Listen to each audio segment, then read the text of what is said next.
So you've completely finished your stitch, it's done, it's beautiful, and now you're ready to finish your hoop. So there are several different ways you can do this, and actually you don't even have to finish it in a hoop. You could take it out. I recommend a 9x9 square, partially because I want to give you the flexibility to put it in an actual physical like square or rectangular frame, so you can just gently pop it out of the hoop. You might have to iron the edges because it's going to be a little creased right here, and frame it in an actual frame.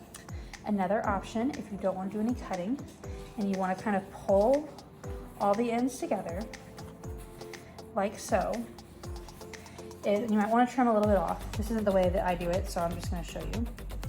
Is you would just, well, I didn't knot my thread, so you'll knot your thread. You'll probably need a longer piece than this, but what you will do is just go up and down, and pull it tight. So like in and out, and in and out.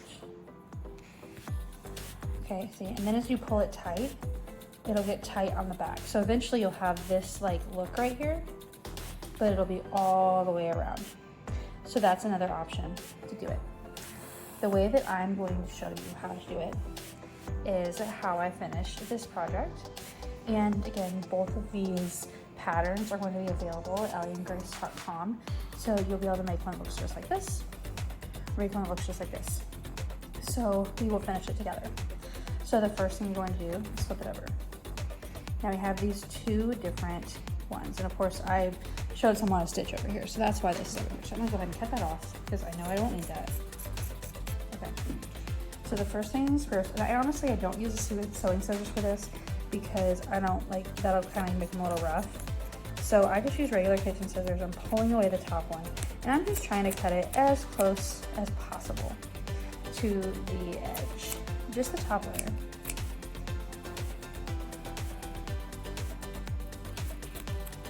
And I actually, one of the things that I like to do whenever I stitch is, if I can, is fold it over just so I know the fabric isn't going to separate from itself, the two pieces, because they're attached.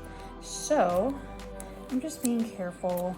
You really want to, it's not the end of the world if you accidentally slice the top on, but you just want to try not to because it can look a little funky.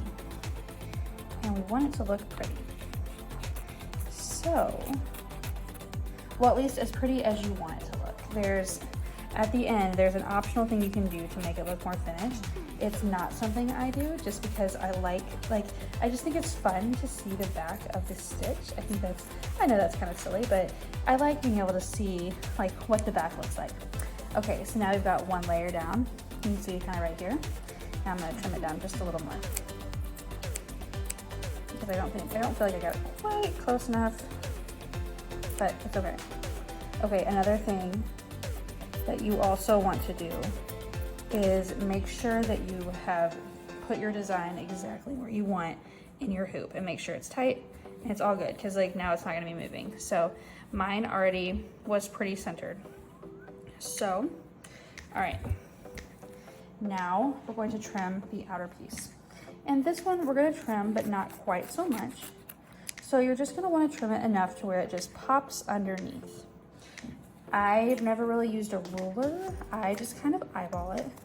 I just try to get it about that size. If it gets a little less or a little more, the main thing that you want to try to keep from doing is burning your fingers, but I will show you the workaround I found because I've burned my fingers quite a few times.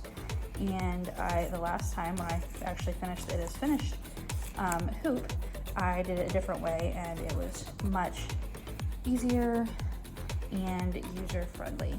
So come around here and we're trimming and we're trimming. Okay, let's see how it looks. Okay, that's too long. So I'm gonna trim this off a little bit.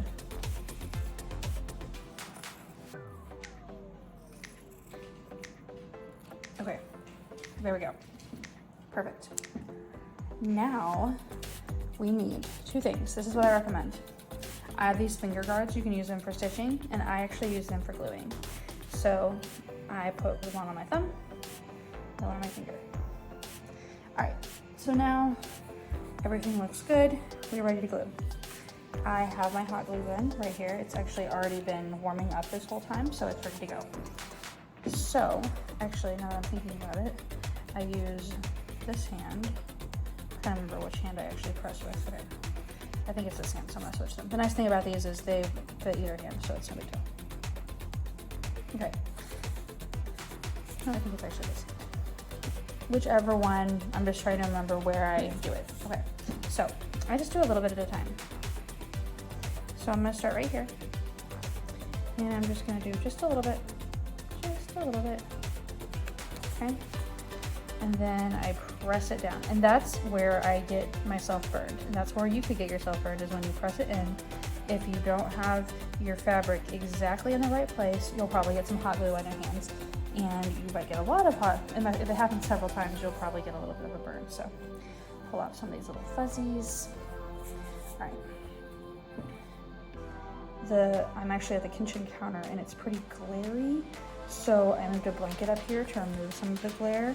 And now it's like the little pieces of the hot glue are getting everywhere. So as you can see, I'm just grabbing it, pulling it tight, pushing. Grab, pull it tight, push. And I can even still feel the warmth underneath here, but it's not, you know, I've definitely taken off some skin if I don't have these finger guards. Now you might be more careful than me, and it might work perfectly for you. The other thing is that the fabric is kind of thin, so it's like you can also feel it through the fabric. So.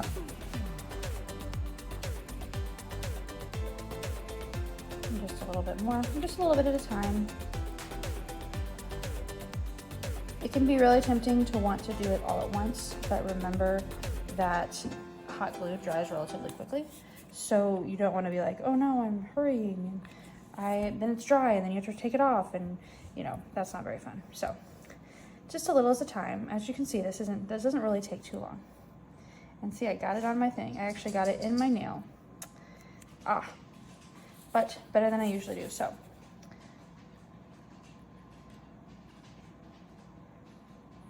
it's a small little area, as you can see. A mini hot glue gun might have a smaller hot glue stick, so it might be a smaller amount. Now see right here, I didn't get it quite in the right place, this little hook.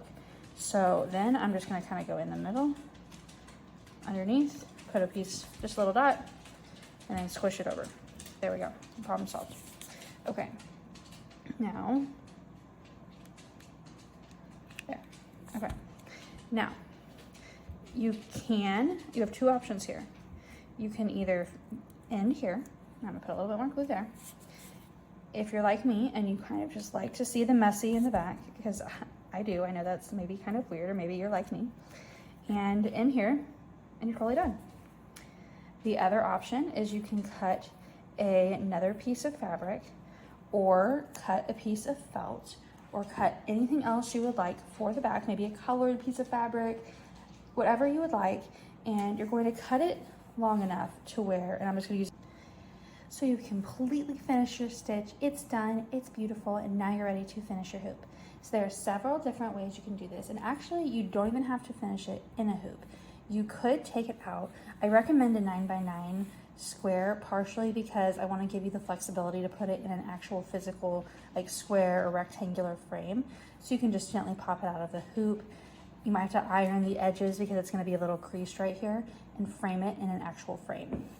Another option, if you don't want to do any cutting and you want to kind of pull all the ends together, like so, you might want to trim a little bit off. This isn't the way that I do it, so I'm just going to show you, is you would just